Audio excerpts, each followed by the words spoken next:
Oke, jadi kami dari kelompok 6 pada video kali ini akan membahas materi mengenai GGL induksi akibat perubahan orientasi bidang kumparan.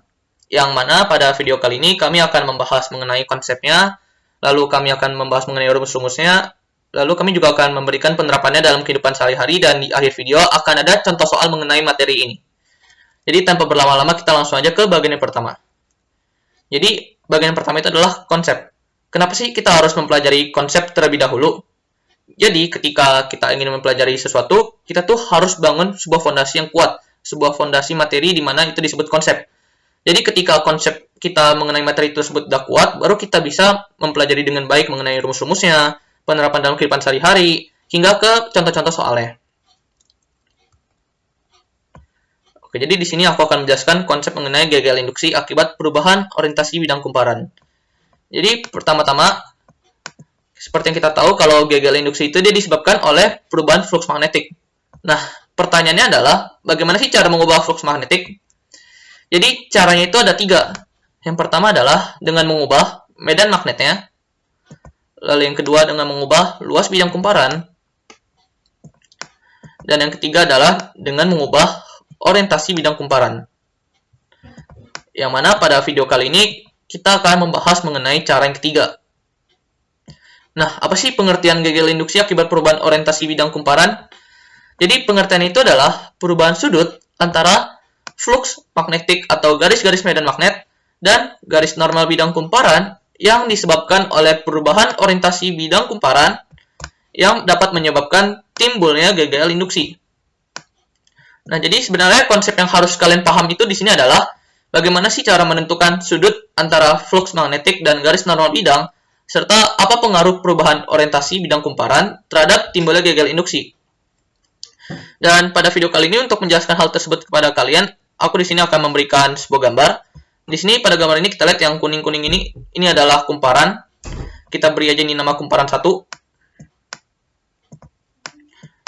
Lalu ini kumparan 2. Dan ini adalah kumparan 3.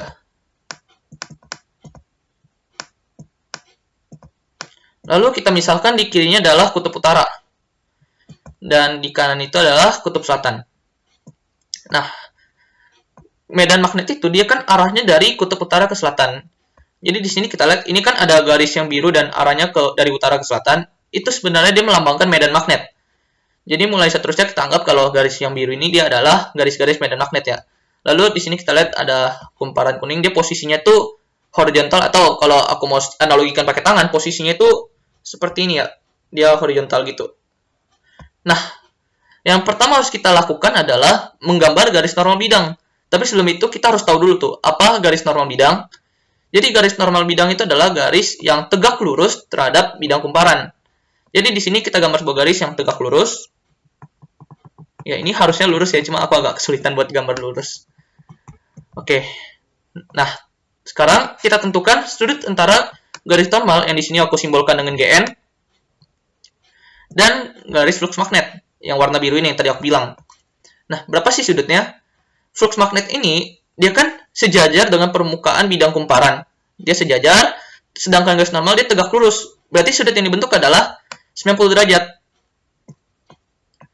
Nah, apa yang terjadi ketika sudut yang dibentuk itu adalah 90 derajat?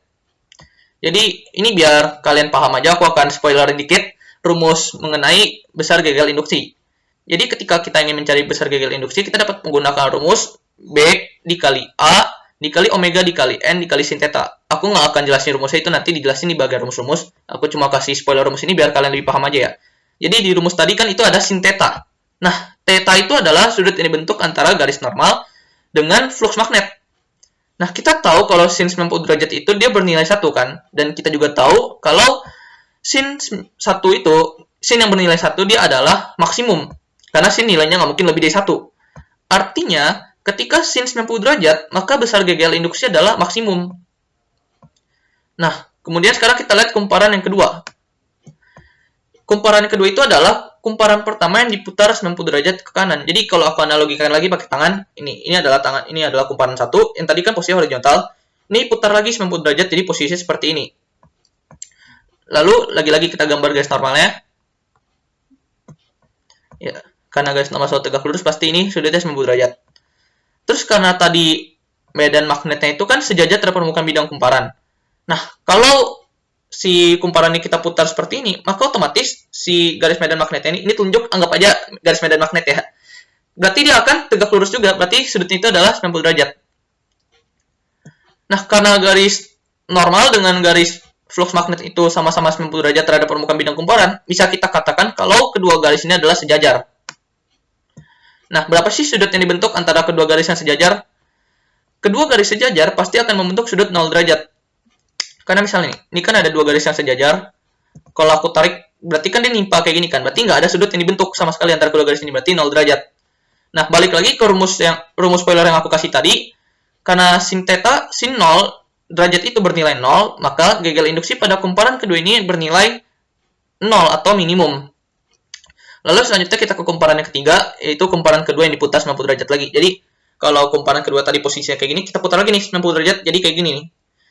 Ya, sebenarnya untuk melihat posisi di sini kita bisa lihat ini X, Y, sekarang dari Y, X. Tapi sebenarnya, kalau kita lihat sekilas, ini kumparan satu dan kumparan ketiga ini sama aja. Dan memang kalau kita gambar garis normal nih, kita gambar garis normalnya. Ini sudut yang dibentuk kita tahu tadi 90 derajat. Nah, kita juga tahu berarti nih, karena sudutnya 90 derajat, berarti gagal induksinya juga bernilai maksimum pada kumparan yang ketiga. Nah, kalau misalnya di sini aku ada gambar kumparan-kumparan lagi, yang diputar 90 derajat, 90 derajat, itu akan terus bolak-balik, maksimum, minimum, maksimum, minimum. Kenapa bisa begitu? Itu karena sudut yang terbentuk antara garis normal dan medan magnet itu selalu berubah-ubah. Maka bisa kita simpulkan kalau setiap kali kumparannya diputar, maka sudutnya itu juga berubah. Nah, apa sih akibatnya? Di sini untuk menjelaskan hal tersebut, saya akan memberikan sebuah animasi. Namun, sebenarnya ini kan adalah animasi generator ya. Dia salah satu alat yang menggunakan gagal induksi akibat perubahan orientasi bidang kumparan. Namun di sini aku nggak akan menjelaskan mengenai generatornya. Di sini yang aku jelaskan adalah menekankan pada konsep dasarnya mengenai apa sih pengaruh perubahan orientasi bidang kumparan ini.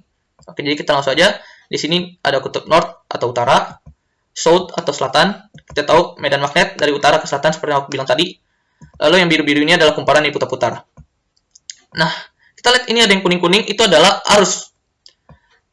Pertanyaannya adalah, kenapa bisa timbul arus yang berwarna kuning ini? Jadi kalau kita perhatikan hukum Lenz itu mengatakan bahwa gagal induksi itu dia akan menimbulkan arus yang medan magnet itu berlawanan dengan flux magnet yang membuat arus tersebut. Nah, kita tahu kalau setiap kali sudutnya berubah, maka flux magnetnya itu kan juga akan berubah. Makanya dapat kita simpulkan bahwa setiap kali kumparan ini diputar, maka arah arusnya ini juga berubah sehingga timbul arus bolak-balik atau alternating current. Dan sekedar info aja, kalau alternating current itu adalah arus yang berubah-ubah terhadap waktu. Oke, jadi itu aja penjelasan konsep untuk gagal induksi akibat perubahan orientasi bidang kumparan. Semoga kalian bisa paham. Dan untuk rumus-rumus itu akan dijelaskan oleh rekan saya Sachio. Jadi pada hari ini saya akan menerangkan rumus GGL induksi. Rumusnya yaitu menggunakan persamaan flux dan persamaan theta. Disubstitusikan dengan persamaan epsilon. Setelah disubstitusikan, rumusnya menjadi epsilon sama dengan min n dikali diferensial dikali B dikali A dikali cos omega dikali T dibagi diferensial T. Setelah itu, selanjutnya B sama A-nya itu di dalam kurung dikeluarkan dari diferensial karena B dan A-nya tetap. Lalu rumusnya menjadi epsilon sama dengan min n dikali B dikali A dikali diferensial dalam kurung cos omega dikali T dibagi diferensial T. Lalu dari persamaan di atas, omeganya dikeluarkan dari dalam kurung. Turunan dari cosnya menjadi minus sin omega T. Karena diturunkan, diferensialnya hilang. Rumusnya menjadi epsilon sama dengan min n dikali B dikali A dikali omega dalam kurung minus sin omega dikali T. Selanjutnya minus n-nya di n itu sama minus n di sin hilang karena dikalikan menjadi plus. Setelah itu rumusnya pun jadi epsilon sama dengan N dikali B dikali A dikali omega dikali sin omega dikali T. Nah, yang terakhir, untuk mendapatkan epsilon maksimumnya, itu nilai dari sin omega T itu harus 1 atau minus 1. Nah, oleh karena itu, rumusnya jadi epsilon max sama dengan N dikali B dikali A dikali omega. Lalu keterangannya, epsilon itu sama dengan GGL induksi atau induksi elektromagnetik. Satuannya volt. Yang B itu induksi magnet. Satuannya Tesla.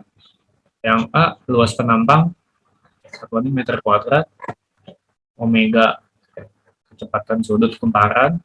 Satuannya radian per sekon.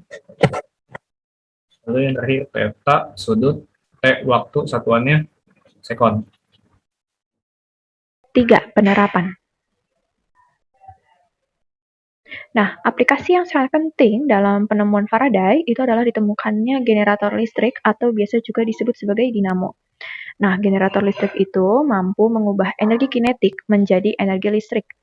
Pada generator AC, nantinya suatu loop atau kumparan kawat itu akan diputar di dalam medan magnet.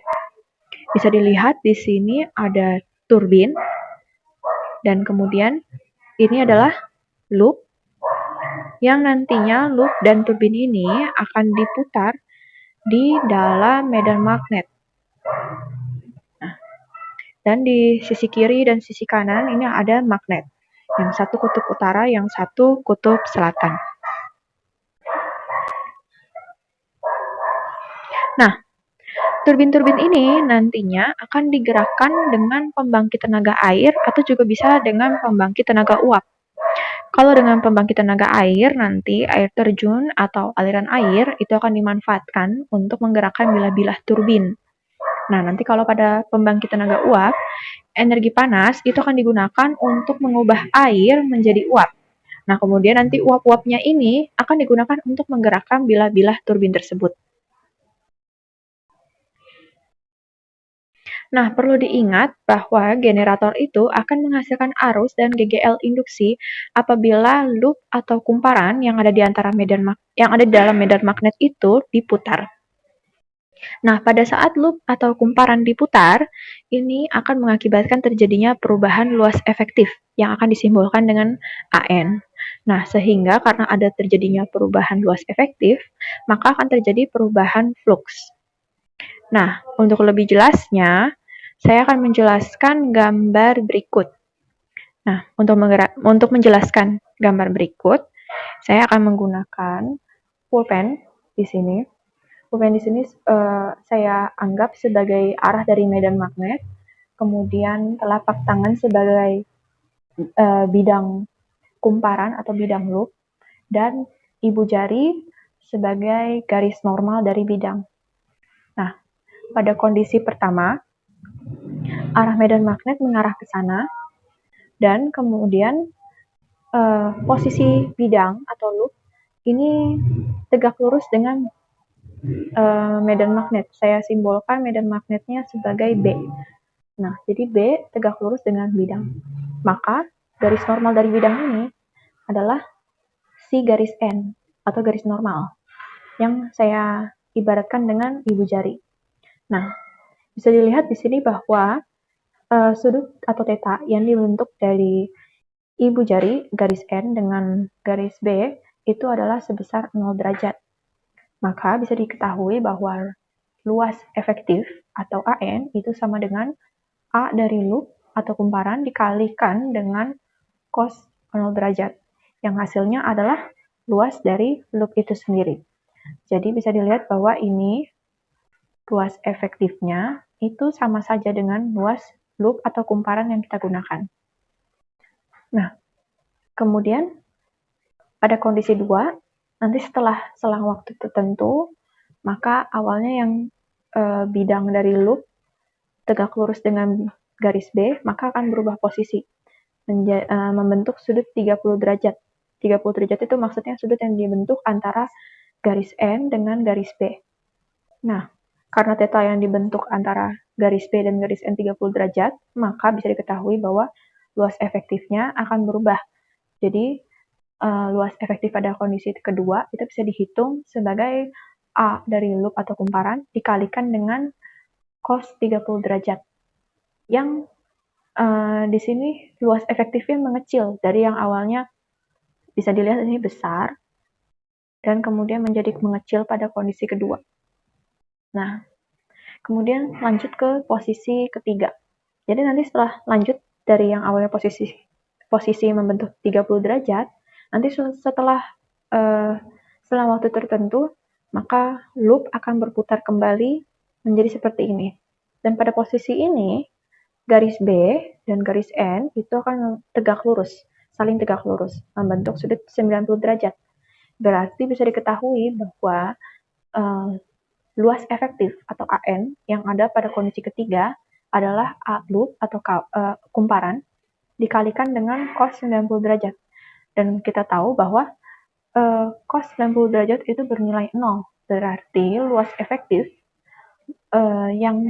jadi luas efektif itu maksudnya luasan yang ditempuh oleh medan magnet itu bernilai 0.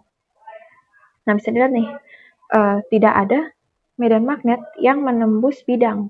Itulah kenapa luas efektif AN-nya itu 0. Dan begitulah seterusnya terjadi perubahan luas efektif.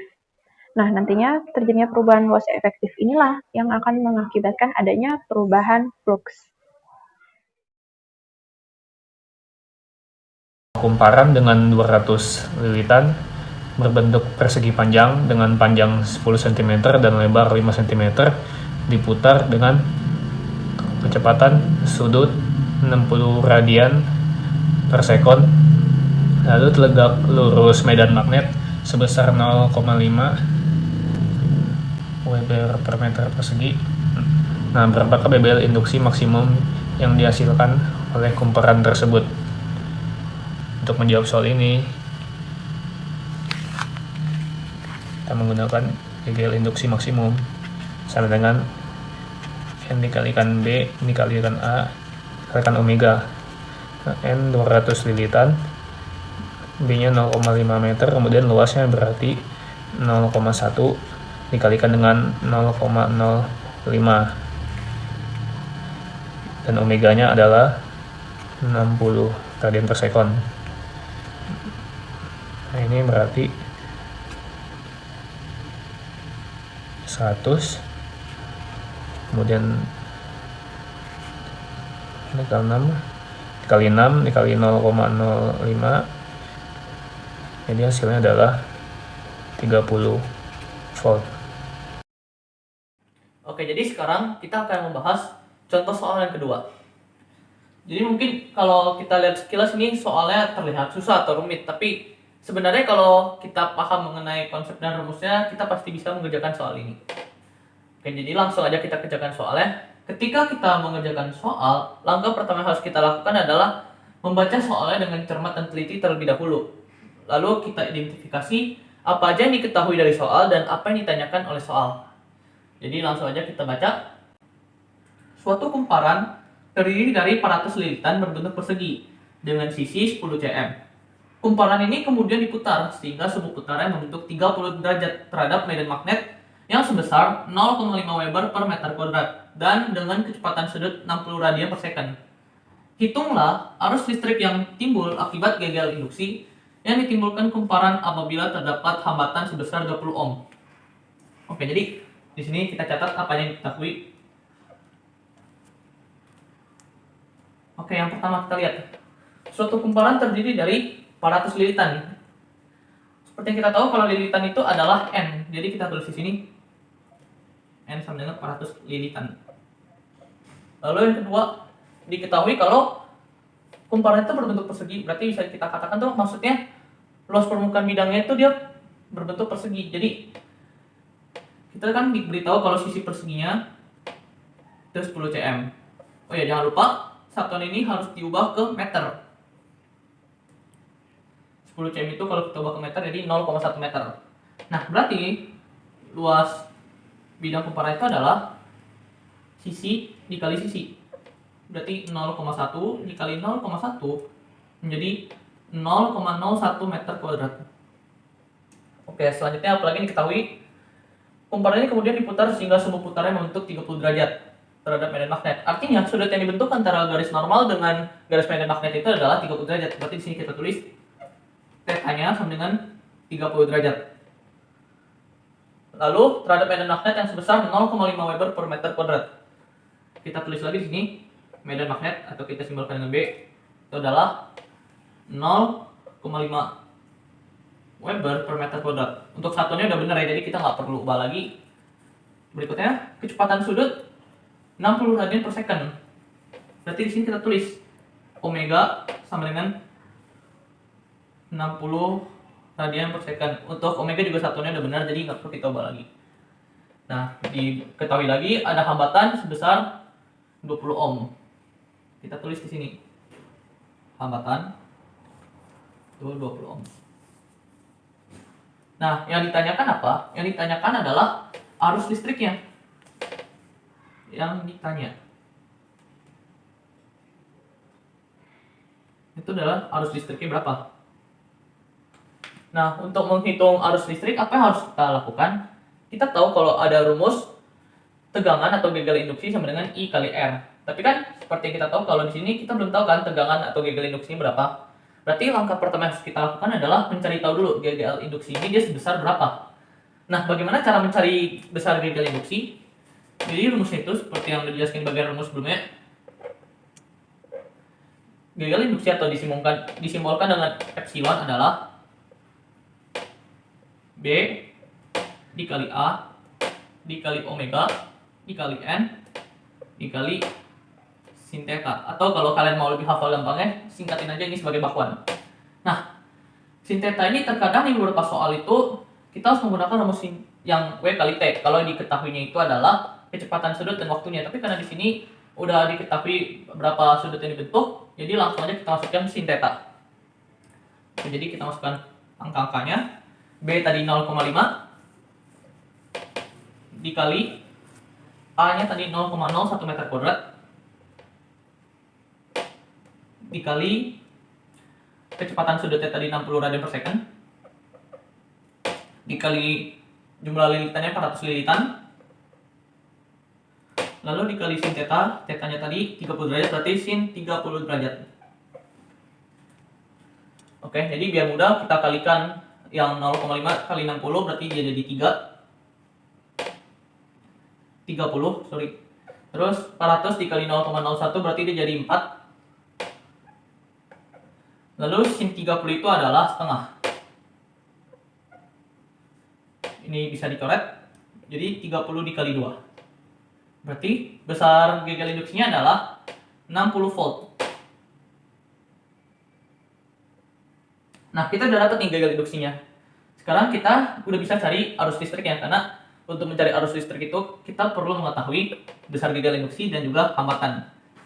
Jadi seperti kita tahu kalau rumus tegangan atau gagal induksi itu adalah kuat arus dikali hambatan. Lalu ini hambatan bisa kita pindahkan ke kiri. Atau jadi nantinya seperti ini, I sama dengan epsilon dibagi R atau hambatan. Nah, di sini tinggal kita masukin aja angkanya. Epsilon itu 60 volt dan R itu 20 ohm. 60 dibagi 20 tinggal coret. Ketemunya adalah 3. Jadi kita tulis ulang aja. Kuat arusnya adalah sebesar 3, jangan lupa satuannya ampere. Jadi arus listrik yang timbul akibat gagal induksi yang ditimbulkan kumparan apabila terdapat hambatan sebesar 20 ohm adalah 3 ampere. Oke, sekian pembahasan untuk contoh soal yang kedua.